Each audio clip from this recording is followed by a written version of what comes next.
Ex-wife ko ay bumili ng kumpanya ko at naging boss ko. Ayaw ko talagang makialam sa kanya, pero ang unang ginawa niya pagkatapos mag-umpisa ay pigilin akong sumali sa company party. Pwede ang iba, pero ikaw hindi. Kung malaman kong umalis ka sa party ng lihim, puputulin ko ang kamay mo. Ang mayabang na boses ni Isabel ay nagbalik ng hindi magandang alaala sa akin. Sa puntong ito, hindi ko na kayang pigilin ang galit ko. Anong pakialam mo sa akin? Pagkasabi nito, tinulak ko siya palayo at lumakad palayo. Agad na lumapit ang mga katrabaho nang makita akong umalis. Paolo, anong ginawa mo para magalit si General Isabel? Bakit siya laging nakatutok sa iyo? Umiling ako bilang tanda ng hindi ko alam. Kakaiba, baka gusto ka niya, kaya ginagawa niya ito para makuha ang atensyon mo. Nang matapos ang sinabi ni June, agad na nag-usap-usap ang mga katrabaho sa paligid. May punto si John. Kung hindi, bakit siya laging nagpapasunod sa iyo na mag-overtime kasama siya? Tama. Noong nakaraang Mid-Autumn Festival, inutusan pa niyang iwanan ang mga muon cake na may munggo para sa iyo. Wag na tayong mag-usap pa, may boyfriend na siya. At mukhang mag-aasawa na ulit siya. Habang nagsasalita, mabilis kong inayos ang mga gamit ko, pagkatapos ay nag-sign ng fingerprint at lumabas para maghintay ng elevator. Sa elevator, ilang katrabaho ang tila labis na nagtataka at tinanong ako.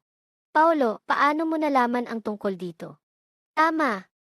Totoo ba ang sinasabi mo? Siyempre totoo. Dahil ako ang taong pinagselosan ni Isabel sa loob ng 5 taon. Walang emosyon, tumango ako pagkatapos ay agad na umalis. Pero sa totoo lang, wala na akong nararamdaman para kay Isabel. Magkasama kami ng 9 na taon, 4 na taon na magkasintahan at 5 taon na kasal. Pero, sa huli, natalo pa rin ang 9 na taon namin sa 7 taon niya kay Ricardo. Naalala ko ang araw ng anibersaryo ng aming 5 taong kasal. Noong araw na iyon, si Isabel ay nagrenta ng buong mataas na gusali para kay Ricardo.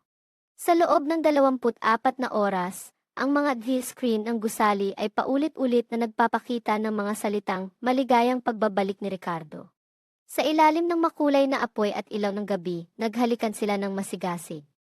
Ang balitang ito ay naging hot search at ang mga komento ay puno ng pagbati mula sa mga netizens. Noong araw na iyon, nag-aalaga ako sa tatay sa ospital. Nakita ko ang mga balita at mga komento ng pagbati para kay Isabel at Ricardo. Hindi ko napigilan ang pagluha ko. Nakita ito ng tatay at nagbuntong hininga. Paolo, huwag mo nang saktan ang sarili mo. Minsan, ang pagpapakawala ay isang paraan para makalaya. Nagkunwari akong hindi naiintindihan ang sinasabi ng tatay, at mahinang sinabi, Tatay, ang pinakamahalagang bagay ngayon ay ang kalagayan mo. Wala nang ibang bagay na mahalaga sa akin. Habang sinasabi ito, nakatitig ako sa maputlang mukha ng lalaking nasa kama. Kahit na siya ay tatay ng aking ex-wife, totoo lang, napakabait niya sa akin. Bukod dito, ang isyu ng diborsyo ay sa pagitan ko at ni Isabel, kaya ayaw kong mag-alala siya. Paolo, alam kong hindi na ako magtatagal. Paolo, alam kong hindi na ako magtatagal. Kung makakapag-divorce kayo at makakahanap ng kaligayahan, magiging mapayapa na ako. Mahaba pa ang buhay mo, kaya mamuhay ka para sa sarili mo, huwag para sa iba. Habang sinasabi ito, nanginginig siyang kumuha ng isang card mula sa bulsa at ibinigay ito sa akin. Agad akong nagpalag ng kamay upang tumanggi pero pinigilan ako ng tatay. Paolo, matagal na akong nasa ospital, at ang anak kong babae ay hindi pa man lang bumisita sa akin. Isipin mo na lang na ito ang bayad sa pag-aalaga mo sa akin. Huwag kang mag-alala, may natira pa akong pondo para sa kabaong. Kung hindi mo tatanggapin, magiging masama ang pakiramdam ng matandang ito. Wala talagang pagkakataon para tumanggi, mabilis niya itong ipinasok sa kamay ko at pinapauwi ako. Uwi ka na. May nurse na nag-aalaga sa akin dito. Bumalik ka at mag-divorce na agad. Paglabas ko mula sa kwarto, tinawagan ko si Isabel, pero ilang beses akong tumawag at lagi itong napuputol. Nang magpursige akong tumawag sa ika-10 pagkakataon, sa wakas ay sumagot siya. Anong kailangan mo? Ang boses ni Isabel ay malamig at malayo. Sa sandaling ito, talagang gusto kong dumiretso sa punto, pero nang buksan ko ang bibig ko, naging, nasaan ka? Nag-overtime. Tahimik akong hindi nagsalita, sa huli ay ngumiti na puno ng hinanakit. dahil narinig ko ang tawanan ni Ricardo mula sa kabilang linya. Ano pa ang aasahan ko sa malamig na kasal na ito? Isabel, bukas ng 8:30 ng umaga, naghihintay ako sa iyo sa Civil Affairs Bureau, magdi-divorce tayo. Hindi sumagot ang kabilang linya ng matagal, pagkatapos ay narinig ko ang nagagalit na tono ni Isabel. Anong gusto mong gawin? Gusto mo bang mag-divorce? CJ, ngayon ay ipapadala ko ang divorce paper sa iyo. Pagkatapos sabihin ito, hindi na naghintay ng sagot, nag-hang up na si Isabel. Pagkatapos ng tawag, nagmaneho ako pauwi, kinuha ang maleta at nagsimulang mag-impake. Dadalhin ko lang ang mga bagay na akin. Ang mga bagay na may kinalaman sa kasal na ito, hayaan na lang itong maging nakaraan. Pero nang sinimulan kong mag-ayos, napagtanto kong nag-isip ako ng labis. Hindi kailanman ginamit ni Isabel ang anumang bagay na binili ko, magkasamang toothbrush, magkasamang damit, magkasamang pulseras, at marami pang bagay na hindi pa nabubuksan. Kaya pala, ang pagkakaiba sa pagitan ng pagmamahal at hindi pagmamahal ay napakaklarong ipinapakita. Nang matapos ang pag-aayos, pumunta ako sa bahay na binili ko bago ang kasal at natulog ng maayos. Kinabukasan ng umaga, maaga akong nagising para maghanda at pumunta sa Civil Affairs Bureau. Pagdating ko, nagpark ako at umupo sa lobby habang naglalaro ng cellphone at naghihintay kay Isabel. Pero nang buksan ko ang cellphone, tumambad sa akin ang pinakabagong post ni Isabel. Ito ay mga larawan ng kanyang sweet moments kasama si Ricardo, kasama ang caption, "Alam mo ba kung bakit bilog ang mundo? Dahil ikaw ang sentro." Haha! Walang emosyon, tahimik kong inisave ang ebidensya ng kanyang pangangalunya. Sa sandaling ito, wala akong nararamdaman. Marahil tama ang sinabi ng tatay, ang pagpapakawala ay isang paraan para makalaya. Naghintay ako mula umaga, pero hanggang tanghali ay wala pa ring Isabel na dumating. Sir, oras na ng tanghalian, kaya hindi kami mag-aasikaso ng trabaho sa oras na ito. Isang empleyado ang lumapit at sinabi sa akin. Walang anuman. Tahimik akong tumango. Marahil nakita ng empleyado na nakaupo ako sa area ng divorce procedure, kaya't nagbigay siya ng payo. Baka hindi dumating ang babae dahil ayaw niyang mag-divorce. Sa tingin ko, dapat ninyong pag-usapan ito ng mabuti bago gumawa ng huling desisyon. Umiling ako. Marahil hindi pa na-convince ng kanyang lover. Naunawaan ko ang iyong magandang intensyon, pero mas alam ko ang tungkol sa aking sariling kasal. Sa ilalim ng naguguluhang tingin ng empleyado, tinawagan ko si Isabel. Anong kailangan mo? Ang boses sa kabilang linya ay malamig at malayo pa rin. Nasa Civil Affairs Bureau na ako, kailan ka darating? Mukhang napansin ni Isabel na hindi tama ang tono ko, kaya tumahimik siya ng matagal bago sumagot. Wala akong oras. Kung may kailangan, pag-usapan na lang natin mamaya sa bahay. Pagkatapos sabihin ito, agad na nag-hang up si Isabel. Nagbuntong hininga ako at wala nang magawa kundi tumayo at maghanda ng umuwi. Pero sa oras na iyon, itinuro ng empleyado ang maliit na sign sa malayo. Kung hindi dumating ang kabilang partido, maaari ka ring mag-file ng unilateral divorce. Salamat! Tumingin ako sa empleyado na may pasasalamat. Matapos makumpleto ang proseso, pumunta ako sa supermarket upang bumili ng ilang kinakailangang gamit. Pagkatapos ay inayos ko ang bahay, at nang buksan ko ang cellphone para umorder ng pagkain, biglang tumawag si Isabel. Nang sagutin ko, narinig ko ang kanyang nagagalit na tono. Bakit hanggang ngayon ay hindi ka pa umuwi? Tahimik akong humalakhak, malinaw na ang mga bagay na pag-aari ko ay naalis ko na, ngunit hindi ito napansin ni Isabel. Nang makita niyang hindi ako sumasagot, nagpatuloy si Isabel, bumili ako ng prutas para sa iyo. Hindi na ako naghintay na matapos siya, agad.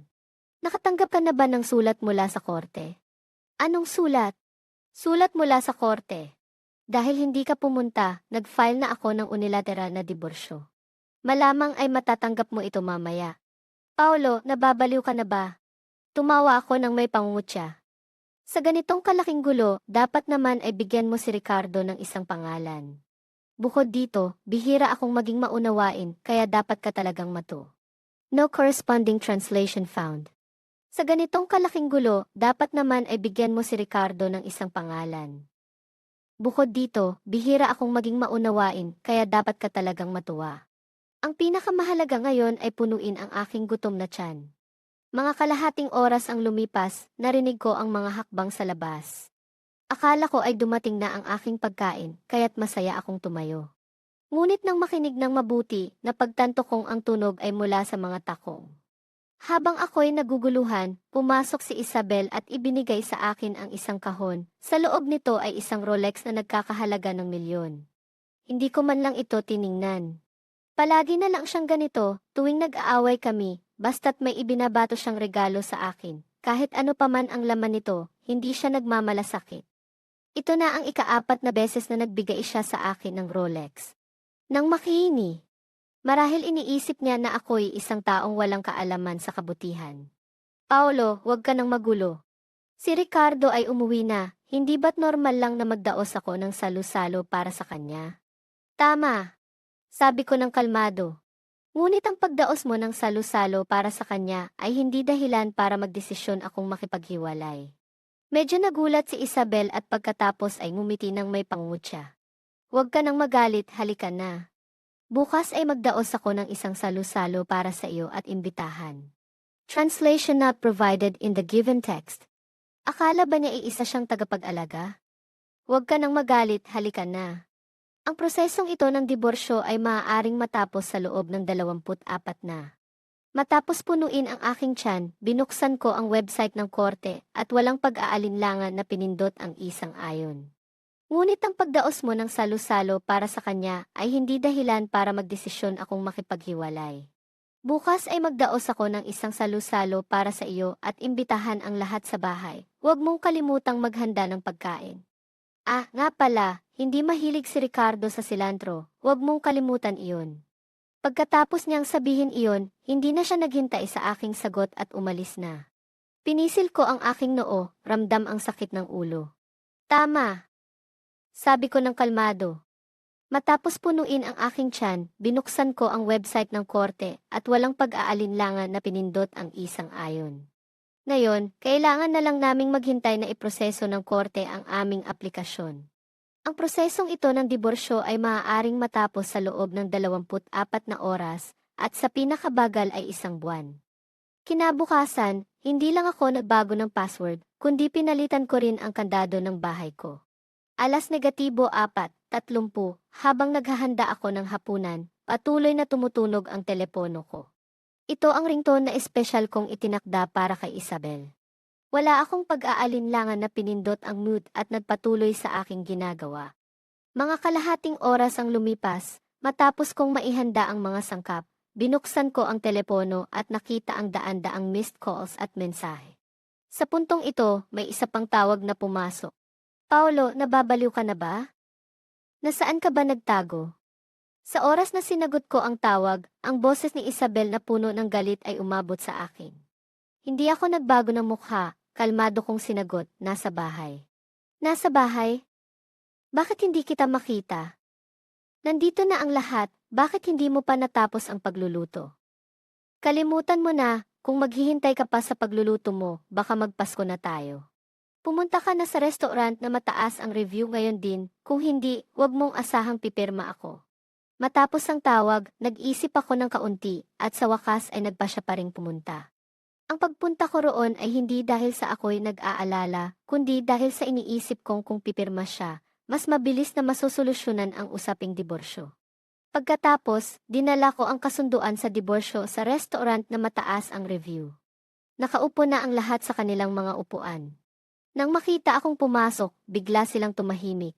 Kalmado akong tumingin sa paligid, ngunit wala nang puwang para sa akin. Sinulyap ko si Isabel. Ngunit bago ko pa man nabuksan ang bibig ko, si Ricardo na nakaupo sa tabi niya ay agad na tumawag sa waiter para magdagdag ng upuan at chopsticks para sa akin. Nang umupo ako, agad na nagbiro ang matalik na kaibigan ni Isabel. Talaga namang pangit ng restaurant na ito, mesa para sa 12 tao, pero pinilit pang ipasok ang isa para maging 13. Ang ilang tao sa paligid ay nagpakita ng anyo na para bang nanonood ng palabas. Si Isabel mula simula hanggang katapusan ay tahimik, habang si Ricardo na nakaupo sa tabi niya ay nagbigay ng pakikisama. Walang anuman, mas masaya kapag mas marami. Matapos ang ilang sandali ng salo-salo, nagsimula silang maglaro ng totoo o hamon. Itinuro ng alak si Ricardo, pinili niya ang totoo. Agad na sumigaw ang mga tao sa paligid sa kasiyahan. Sinulyap ako ni Isabel na may kahulugan pagkatapos ay lumingon kay Ricardo. Ricardo, bakit ka bumalik sa bansa? Si Ricardo ay medyo nag-atubili, ngunit sa wakas ay nagtipon ng lakas ng loob na sinabi, bumalik ako sa bansa para sa iyo. Agad na nagsalita ang matalik na kaibigan ni Isabel. Wow, sobrang hinahangaan ko. Totoong pag-ibig talaga yan. Isabel, sinasabi ko sa iyo, nagkamali na kayong dalawa noon, ngayon na may pagkakataon, dapat talagang pahalagahan ang isa't isa. Napangiti ako sa loob tahasang nagmamasid. Mas mabuti pang makipag-ayos siya sa kanya at iwanan ako, masyado nang miserable ang buhay ko. Si Ricardo ay bumiti kay Isabel ng may kabaitan.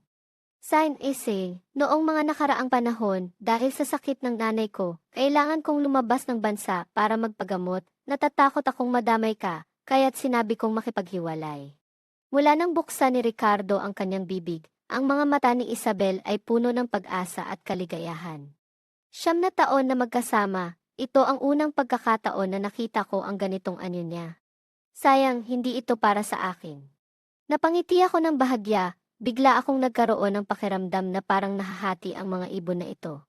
Ang lalaking nakaupo sa tabi ko ay biglang bumulong. Paolo, kung ako ikaw, tiyak na tutulong ako sa kanila. Tanungin mo, anong mas masahol pa kaysa sa pagsira sa kaligayahan ng isang magkasintahan? Ngumiti ako at tumango, pagkatapos ay malakas na pumalakpak upang ipahayag ang aking pagsang-ayon. Binabati ko ang dalawa sa muling pagkakasama. Ang puntong ito, naisip ng iba na nandyan pa ako, ang legal na asawa ni Isabel. Ang mukha ni Ricardo ay puno ng pagkadismaya, tumayo siya at nagtaas ng baso. Pasensya na. Pasensya na. Nakalimutan kong nandito ka rin. Matagal lang tapos ang usapan namin ni Isabel, huwag mong ipagdamot yan. Pasensya na. Itong baso ng alak, iniaalay ko sa iyo. Sabay-sabay, inangat niya ang baso at tinangkang inumin ito, ngunit mabilis na pinigilan siya ni Isabel. Ricardo, marami ka nang nainom, huwag ka nang uminom pa. Bukod dito, bakit ka pa kailangang humingi ng tawad sa kanya? Pasensya na. Nakalimutan kong nandito ka rin. Paolo, laro lang ito, huwag kang masyadong maliit ang puso. Agad na humingi ng tawad kay Ricardo at sa lahat, pagkatapos ay maaari kong isaalang-alang na patawarin ka. Tumingin ako sa mga mata ni Isabel at sinabi ng walang pakialam. Isabel, anong karapatan mo para utusan ako? Nang lumabas ang mga salitang ito, biglang nanlamig ang hangin sa silid. Si Ricardo ay napakunot ang noo, pagkatapos ay ngumiti ng may pagdududa. Paolo, galit ka pa ba sa ginawa ni Isabel na magdaos ng salu-salo para sa akin? Alam kong sinasadya ni Ricardo na banggitin ito upang gawing katawa-tawa ako. Paolo, kung talagang nagagalit ka, humihingi ako ng tawad sa iyo. Hindi ko alam na ang salu-salong ito ay hindi mo alam, talagang hindi ko inaasahan na iyon ay anibersaryo ng inyong kasal. Huminga ng malalim si Isabel, tila pinipigilan ang kanyang galit. Paolo, unawain mo naman. Lagi mo akong pinagbabantaan tungkol sa diborsyo, hindi ka ba nababato? Si Ricardo ay kusang humingi ng tawad sa iyo, huwag kang magpalabis. Tama, huwag mong hayaang masira ang kasiyahan ng lahat dahil dito. Ang ilan sa mga tao sa paligid ay nagdagdag ng ilang salita, direktang inihulog ang lahat ng pagkakamali sa akin. Wala akong sinabi, malamig na tumayo at nagpa siya ng umalis sa silid. Paolo, huminto ka. Hindi ba't hindi ka rin umuwi sa anibersaryo ng ating kasal? Anong karapatan mong sisihin ako? Nagagalit ka ba dahil sa hindi ko pagbibigay ng pera para sa pagpasok ng tatay mo sa ospital? Kailangan mo bang umabot sa ganito? Bigla akong huminto. Mula sa likuran, narinig ko ang malamig na tawa ni Isabel. Pagkatapos ay kumuha siya ng isang card mula sa kanyang bag at malakas na ibinagsak ito sa mesa. Hindi ba't pera lang ito? Narito ang 1 milyong para sa operasyon mo, bumalik ka at humingi ng tawad kay Ricardo. Lumiko ako at tumingin kay Isabel na may napakakalmadong tono. Ang naospital ay tatay mo, hindi tatay ko. Matapos sabihin iyon, mabilis akong umalis sa silid. Sa daan pa uwi, nag-iisip ako at hindi ko pa rin maintindihan. Ang paglagda sa papel ng diborsyo, hindi ba't maliit na bagay iyon para kay Isabel? Bago ako pumunta roon, akala ko magiging masaya siyang pumirma at ibubulalas ang mga pangyayari sa hapagkainan, ngunit hindi ko inaasahan na magiging ganito ang lahat. Pagdating ko sa bahay at matapos maligo, naiinip akong binuksan ang telepono. Ngunit ang unang larawan na tumambad sa akin ay ang larawan ni Isabel na yakap-yakap si Ricardo. Sa pagtingin sa post na ito, wala akong kahit anong emosyon. Ang mga sumunod na araw ay dumaan ng napakakalmado. Sa wakas, sa ika-6 na araw, natanggap ko ang abiso para sa suporta sa diborsyo. Sa sandaling iyon, parang namukadkad ang buhay ko. Kaya't sa wakas ay nakalaya na ako pagkatapos ng 9 na taon. Ngayon, hindi ko na kailangang tingnan ang mukha ni Isabel, hindi na kailangang makinig sa mga pang-aasar mula sa kanyang mga kaibigan. Nagdiwang ako at kumanta kasama ang mga katrabaho ko sa buong araw na iyon. Kahit na nag-enjoy ako ng labis na ayaw ko nang umuwi. -11:30 nang bumalik ako sa bahay, bigla kong nakita ang isang pamilyar na anino. Bakit ka nakatayo sa harap ng bahay ko sa gitna ng gabi? Medyo naiinis akong nagsalita.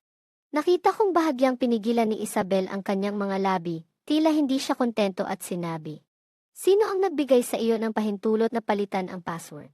Nakakatawa, lumagpas ako sa kanya at binuksan ang pinto upang pumasok sa bahay. Sa oras na isasara ko na ang pinto, isang puting kamay ang humawak sa doorknob at hinila ito ng malakas. "Hindi mo ba ako papasukin?" Pagkasabi nito, hindi na siya nag-atubiling tumuloy sa loob. Sa mga nakaraang araw, bumili ako ng maraming bagay upang ayusin ang bahay ko, kaya't ang ayos ng bahay ay hindi na katulad ng dati nang pumunta si Isabel. Nakita kong naglalakad si Isabel sa paligid ng bahay ko, tila parang nasa bahay niya. Matapos maglibot, tila naghahanap siya ng isang bagay. Sa wakas, huminto ang kanyang mga mata sa Rolex na ibinigay niya sa akin noon. "Kung nahanap mo na ang gamit, umalis ka na." Nakapamaywang ako at nag-utos na umalis na siya. Si Isabel ay medyo nag-atubili, ngunit nagpakita pa ring malamig. "Tinko, binigay ko na sayo, kaya't iyon na yan. Bukod dito, hindi ako sang-ayon sa hiwalayan, kaya't hindi mo ako pwedeng paalisin." Medyo naiinis ako at hindi ko na siya pinansin. May desisyon na ang korte tungkol sa hiwalayan, kahit na pumayag ka o hindi, wala na itong silbi. At itong relo. Kung sinasabi mong akin ito, nasa akin ang karapatan kung paano ko ito hahawakan, di ba? Pagkasabi nito, direkta akong lumapit kay Paolo, handang itapon ang relo at ang babaeng ito palabas. Hanggang sa puntong ito, akala ni Paolo ay nagagalit lang ako, kaya't nakakunot ang kanyang noo at nagsabi, "Nagmamalaki ka na ng kalahating buwan, gusto mo pa bang ipagpatuloy ito?" Hindi ako sumagot, direct akong itinapon ang kahon sa lupa. Sa susunod na sandali, nahulog ang relo at ang mga litrato.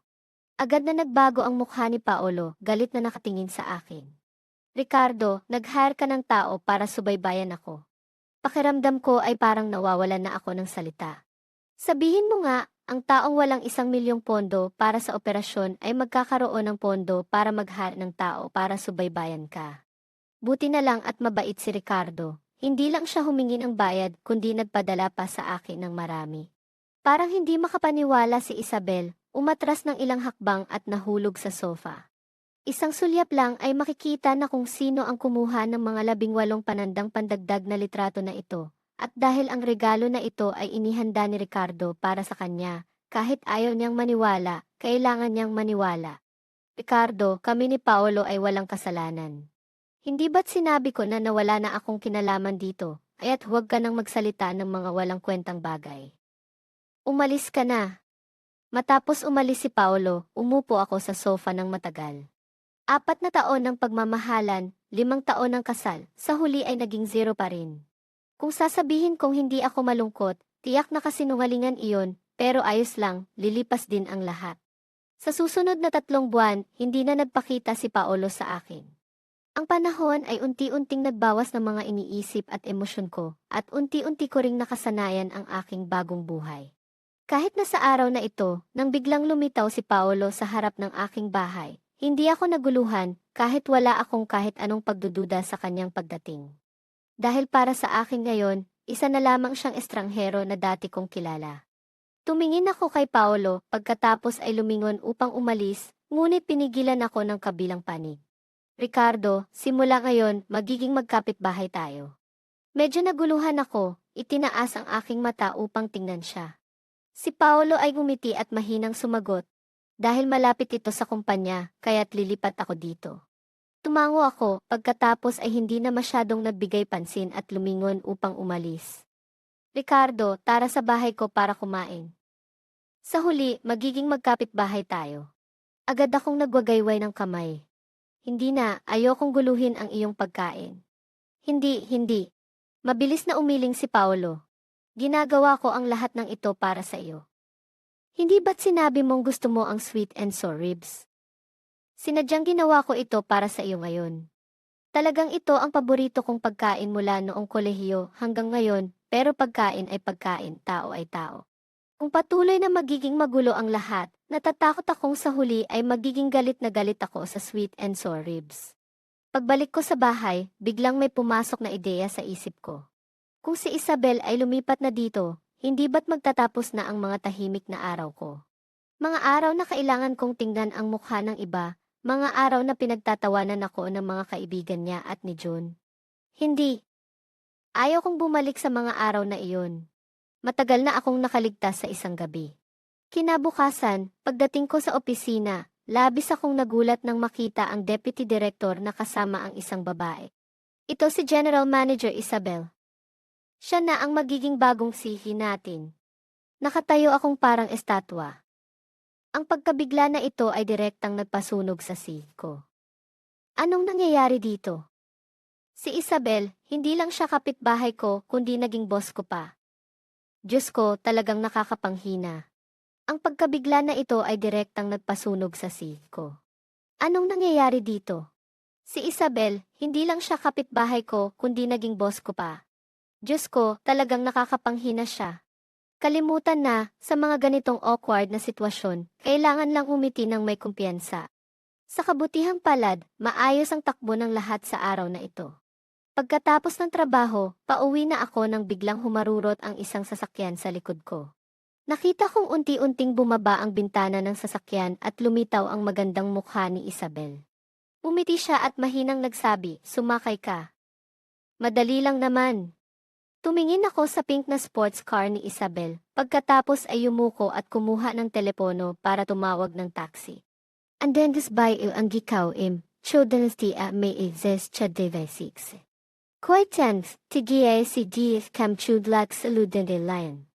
Luen de viand ni ili, ftn hin lating. Si may kako-review vati hiden, dengile may glin stasyen semden. TCNX. Fijan TF, may dengete imong TE dengen sem video kako-review, tida si set nangs des, likolu de viet semtians. Andengulu de viam ni ite. TVT isa, NCTA fe inbeti tid konkadned IC events. Tigna si. Aven gisep ihi, titi des veni ibsuri. Pero anong sinabi ni Isabel noon? Sobrang abala ko, pwede bang itigil mo na ang mga bata mong kalokohan? Sino ang kasama mo? Kasamahan sa trabaho o kaibigan? Lalaki o babae? Tinitigan niya ako na parang handang sumugod at punitin ako. May date ako para sa blind date. Umingay ang busina mula sa likod. Doon lang nakabawi si Isabel at nagpatuloy sa pagmamaneho. Matagal na tahimik ang sasakyan. Pagdating namin sa destinasyon, wala kaming ibang sinabi kundi umuwi na lang. Kinabukasan, pagdating ko sa meeting point, nandyan na ang date ko. Ang babaeng ito ay hindi estranghero dahil dati kaming magkaklase at talagang nagkakaroon kami ng mati. Matagal na tahimik ang sasakyan. Pagdating namin sa destinasyon, wala kaming ibang sinabi kundi umuwi na lang. Kinabukasan, pagdating ko sa meeting point, nandyan na ang date ko. Ang babaeng ito ay hindi estranghero dahil dati kaming magkaklase at talagang nagkakaroon kami ng matinding kompetisyon sa mga debate sa universidad. Nang umupo ako, biglang may hindi inaasahang bisita na lumitaw sa harap namin. Humila si Isabel ng upuan at natural na umupo sa tabi ko. Si Clara na nakaupo sa tapat ay patuloy na nakatingin sa amin na may gulat na ekspresyon. Bago pa ako makapagsalita, agad na umatake si Isabel. "Clara, hello. Ito ang unang pagkakataon nating magkita, di ba? Hayaan mong ipakilala ko ang sarili ko, ako ang ex-wife ni Paolo. Maaaring may ilang bagay na hindi malinaw sa matchmaker, kaya narito ako ngayon para makipag-usap sa iyo. Marami pa kaming dapat ayusin ni Paolo, at ang aming paghihiwalay ay isang hindi inaasahang pangyayari lamang. Kaya, pakiusap, umalis ka na. Nakatayo akong parang estatwa, talagang hindi ko inasahan na sasabihin ni Isabel ang ganitong nakakagulat na mga salita. Sa kabaligtaran ng aking reaksyon, si Clara ay tumawa at walang pakialam na sumagot. Ano bang ginawa ng sinuman? Wala namang nangyari. Pagkatapos, tumingin siya sa akin. Guyan, alam mo naman na ang major ko ay family law at pamilyar ako sa mga ganitong kaso ng diborsyo. Kaya, kung kailangan mo, huwag mag-atubiling lumapit sa akin, bibigyan kita ng discount. Pagkatapos niyang sabihin iyon, tumayo si Clara, kinuha ang bag at umalis. Akong masabi at si Isabel ay labis na nagalit. Agad siyang lumingon sa akin at nagtanong. Ano ang relasyon mo sa babaeng iyon? Medyo nawawalan ako ng pag-asa at bumuntong hininga. Isabel, sinira mo na ang date ko, ngayon gusto mo pang tanungin ako. Sa susunod na segundo, tumayo na ako at umalis. Ngunit, ang eksenang ito ay tila naging ako ang humahabol kay Clara sa mata ni Isabel, kaya mabilis niyang hinawakan ang kamay ko at nag-explain. Wala, Guyan. Dumating ako dito para sabihin sa iyo na dapat tayong magpakasal muli. Nang marinig ko ang sinabi niya, agad kong inurong ang kamay ko at umatras ng ilang hakbang, sabay boses na mababa. Wala akong interes sa muling pag-aasawa. Nang mag-alala, sa hinaharap, ikaw at ako na lang, tiyak na walang June na masamang lalaki. Matapos kunin ang lahat ng pera ng mga magulang, nagpunta siya sa ibang bansa at ginastos ang lahat bago naisipang bumalik sa akin. Kamakailan, sinadya pa niyang pumunta sa ospital para galitin ang tatay mo, na nagdulot sa kanya na mapunta sa... Tama na! Galit na pinutol ko siya. Isabel, ilang beses ko nang sinabi, bakit hindi mo pa rin nauunawaan? Wala nang kinalaman sa akin ang mga bagay na ito ngayon. Ayaw kong magpakasal sa iyo, at wala akong oras para makipag-usap sa iyo. Naghiwalay na tayo, kaya pakiusap, huwag mo na akong guluhin sa hinaharap. Pagkatapos kong sabihin iyon, agad akong umalis sa restaurant. Nag-aalala at nag-text ng paumanhin kay Clara. Sinabi niya sa akin na ang mga salita niyang iyon ay sinadya. Kahit na hindi na kami nag-usap sa nakaraang panahon, ang mga kaganapan sa akin at Isabel ay naging napakalaki na halos lahat ng dating kaibigan ko ay alam na, kahit siya ay narinig na ito ng maraming beses. Sa huli, nagpadala si Clara ng isang mensahe. Guyan, congratulations na nakaligtas ka sa sakit at nagkaroon ng bagong buhay. Sa mga sumunod na araw, patuloy akong pumasok sa trabaho at umuwi sa oras. Ang relasyon ko kay Isabel ay hindi masyadong tensyonado, pero hindi rin kami masyadong malapit hanggang sa naaprobahan ang bagong proyekto mula sa headquarters. Ipinasa ni Isabel ang responsibilidad sa akin. Bukas, sumama ka sa akin sa business trip para tapusin ang proyektong ito. Tumango ako bilang pagsang-ayon. Ano man ang mangyari, ang mga usaping pangtrabaho ay usaping pangtrabaho, ang mga personal na bagay ay personal. Hindi ko maaring isakripisyo ang pagkakataon sa trabaho dahil sa personal na issue. Inayos ng kumpanya ang negosasyon sa isang lugar na may magandang tanawin. Pagkatapos ng isang araw ng negosasyon, bumalik ako sa kwarto at nahulog sa kama dahil sa pagod. Mga isang oras mamaya, biglang may kumatok sa pinto ng kwarto ko. Si Isabel. Nakabathrobe siya sa harap ng pinto ko. Tinanggal ang kanyang makeup, ang mukha niya ay mukhang mas malambot at mas pinong kaysa dati. Pumunta tayo sa hot spring. Direkta niyang iminungkahi. Agad akong tumanggi ng walang pag-aalinlangan. Sa mga mata ni Isabel, may lumabas na kaunting pagkadismaya. Guyan, alam kong may utang na loob ako sa iyo. Mula nang umalis ka, talagang nahirapan ako. Miss na miss kita, kaya sinubukan kong makipag-ugnayan sa iyo, at naglakas loob pang lumipat sa tabi ng bahay mo, naging kapitbahay at boss mo. Ngunit, huminga ng malalim si Isabel, tumahimik ng ilang sandali bago nagpatuloy. Ganap mong pinabayaan ako kahit hindi mo man lang ako tiningnan. Alam kong ayaw mo sa akin at ang mga nangyari ay kasalanan ko. Ngunit talagang hindi mo ba ako maibigay ng isang pagkakataon? Ang mga mata ni Isabel ay namumula, tinitigan niya ako na puno ng pag-asa. Huwag nang mangarap tapos na talaga ang kwento natin. Huwag nang mangarap tapos na talaga ang kwento natin. Pagkatapos sabihin iyon, agad kong isinara ang pinto at bumalik sa kama. Paano mo maibabalik ang basag na salamin? Kahit anong gawin mo, ang mga bitak na iyon ay hindi kailanman mawawala. Ito ay magiging ugat at tutubo, bumubuo ng isang napakalaking bangin na walang makakapuno, at ang bitak na iyon ay hindi kailanman mawawala. Maraming salamat sa inyong pagsubaybay sa aking video. Kung nagustuhan ninyo ito, huwag kalimutang i-like at mag-subscribe sa aking channel para suportahan ako. Hanggang sa muli sa mga susunod na video.